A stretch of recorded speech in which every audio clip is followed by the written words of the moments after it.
There are three basic problems that you can have with the fit of your dovetails. Number one, your joints can be too loose or too tight.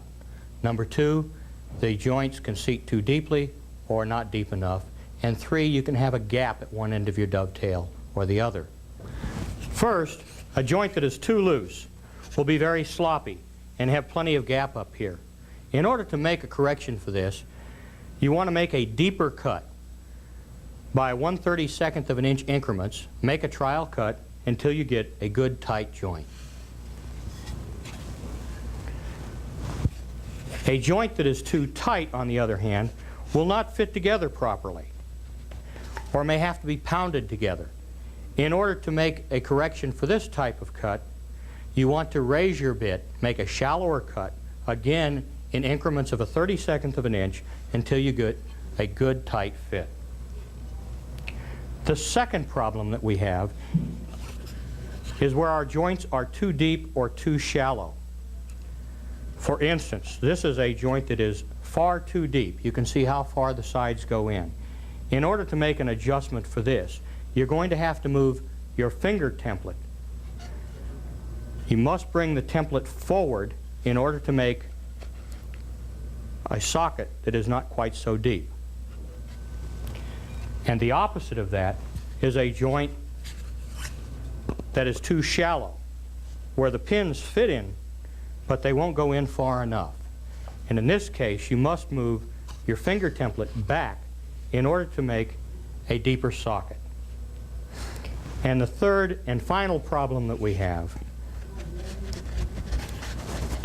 is a joint where you end up with a gap at one end or the other of your dovetail. And this is caused by your front board or your pin board not being brought up flush to the underside of your finger template.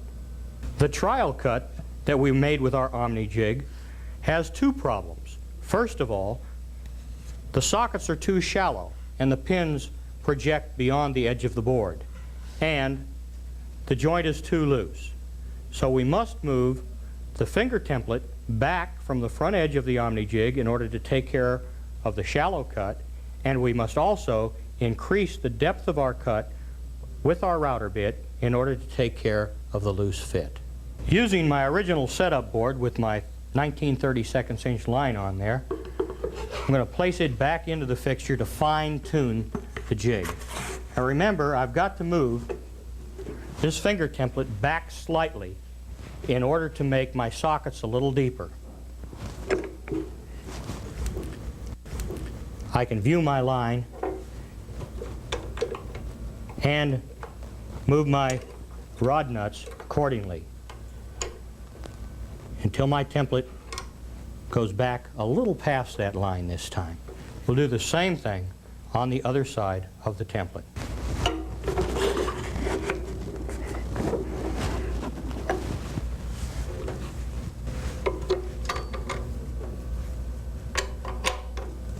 Finally, I must make a deeper cut, and I want to make a trial cut again by bringing the router bit out from the base at least 1/32 of an inch. I'll do this by making an adjustment with this fine line that you see etched on the router and these marks that you see on this ring. 2 marks equals 1/32 of an inch. So I will screw the router motor in to the right until it moves over 2 marks, and that will actually lower my bit 1/32 of an inch. Having removed our setup boards, again we're going to put some more scrap into the fixture and make another trial cut.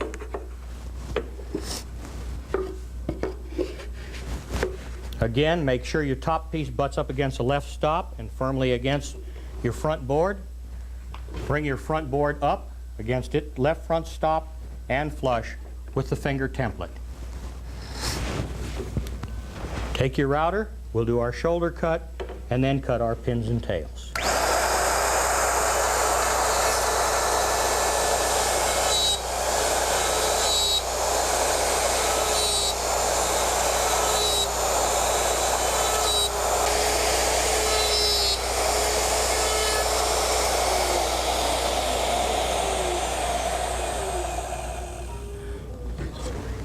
Again, check to make sure that you have a nice uniform cut. Check for fit.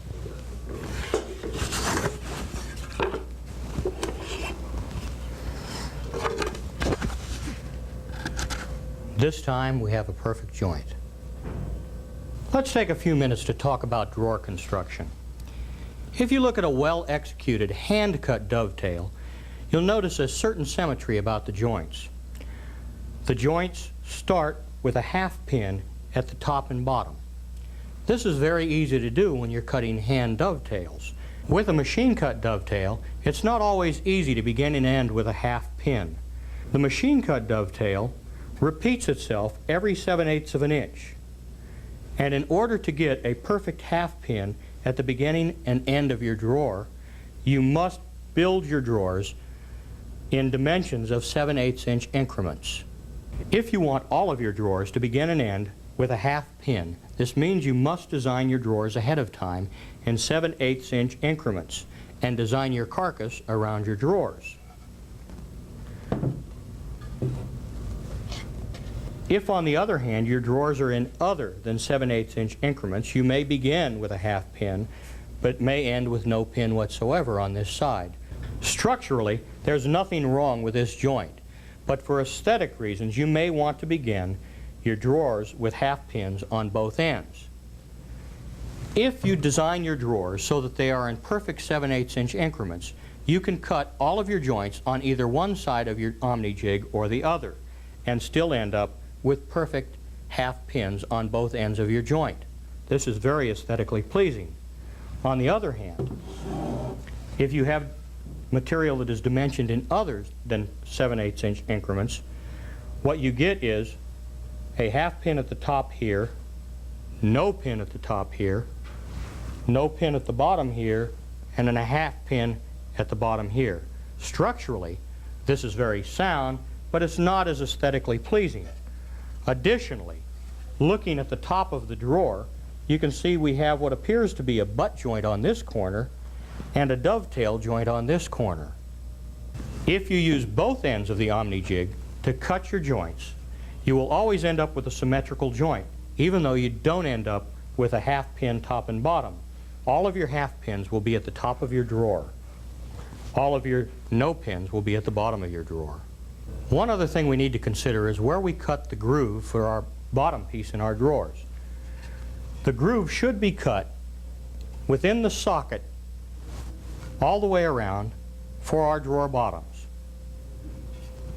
If you have cut all of your joints on one side of the Omnijig with non-standard dimensioned material, what happens is that you will end up with a through cut on two of your corners, which is not very pleasing. In order to eliminate these problems, it's my recommendation that no matter whether you're using material that is in perfect 7/8 inch dimensions or not in perfect dimensions, that you make cuts on both the left hand and the right hand side of the Omnijig. So next, I'd like to show you how to properly lay out a drawer for cutting on the Omnijig. Your drawers are constructed of 4 pieces of material, a front and back, generally 3/4 inch thickness, and 2 sides of 1/2 inch to 5/8 inch thickness. I always lay my drawers out in the same manner for marking.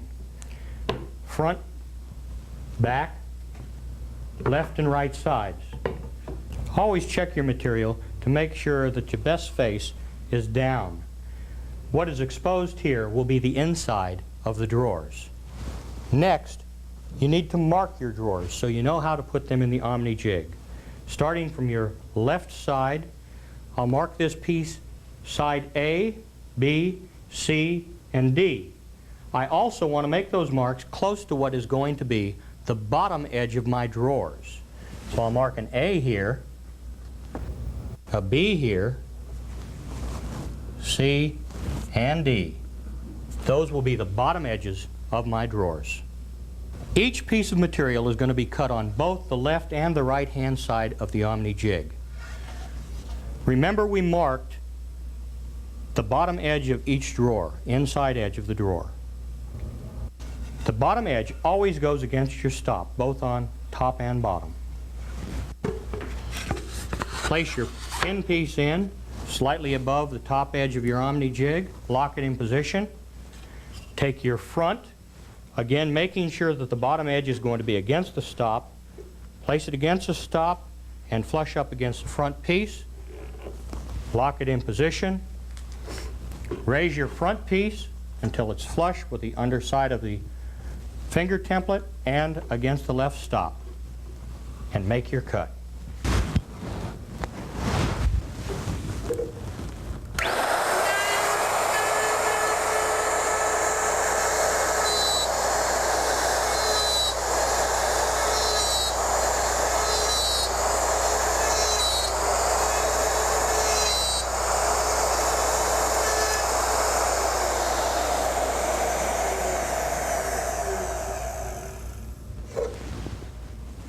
Next, remove the top piece totally from the fixture. Remove your pin board from the front of the fixture. Rotate it in this manner. Reinsert it behind your clamp and move it to the right side of the Omnijig. Lock it in place. Next, take the back of your drawer, the piece that you did not cut, and place it under your top clamp, again with the bottom inside edge of the drawer butted against your right hand stop and flush up against your front piece of material. Readjust your front piece so that it is flush with the bottom edge of your template. Lock it in position.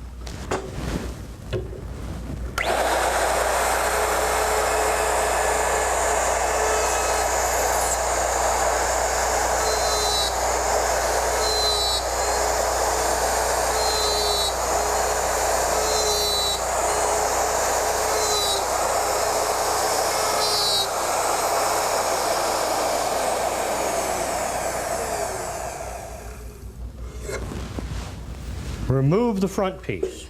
It has both cuts already made on it. Move your top piece over to the left-hand side of your fixture, again making sure that the bottom edge is against the stop. Take your second side piece, again making sure that your bottom edge is going to be against your left stop. Insert it under the front bar clamp. Flush against the side stop, lock it in position.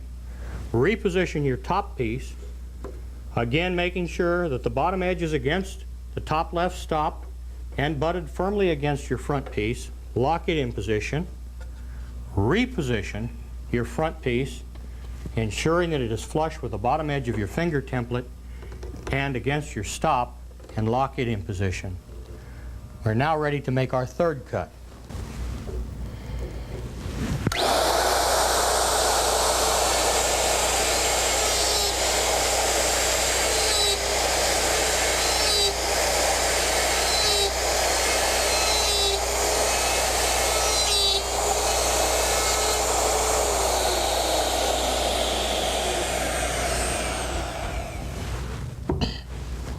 We'll now make our final cut on the pieces on the right-hand side of the fixture. Remove the back piece, which has both cuts made on it. Insert the front piece, again making sure your mark is against the stop, underneath the top bar. Rotate this front piece and place it against the right front bar, making sure that the bottom edge is against the stop. Lock it down. Reposition your top piece flush against the right stop and your front piece of wood. Lock it in position.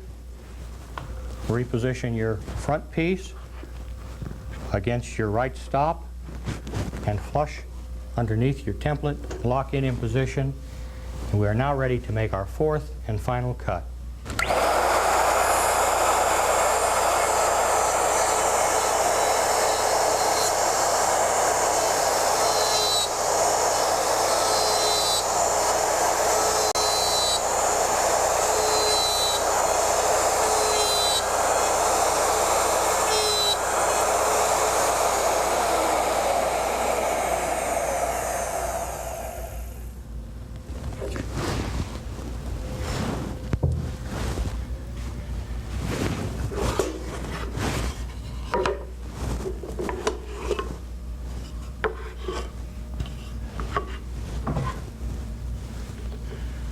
What we've just completed is what is referred to as a flush drawer, where the entire drawer will slide into the carcass of the set of drawers.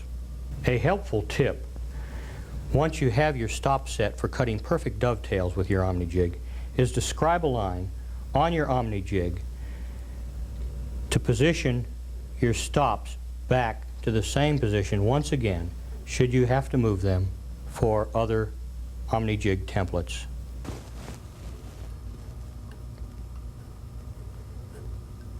Repositioning your stops is fast and accurate now without having to use your setup block. The scribe lines that we just put on the base of the Omnijig are only for the half-inch, half-blind dovetails. I do this because it's that style of dovetail that I cut most often on the Omnijig. And when I make changes in the position of the stops for some of the other templates that we're going to use, I can reset for my half-inch, half-blind dovetails very quickly and accurately.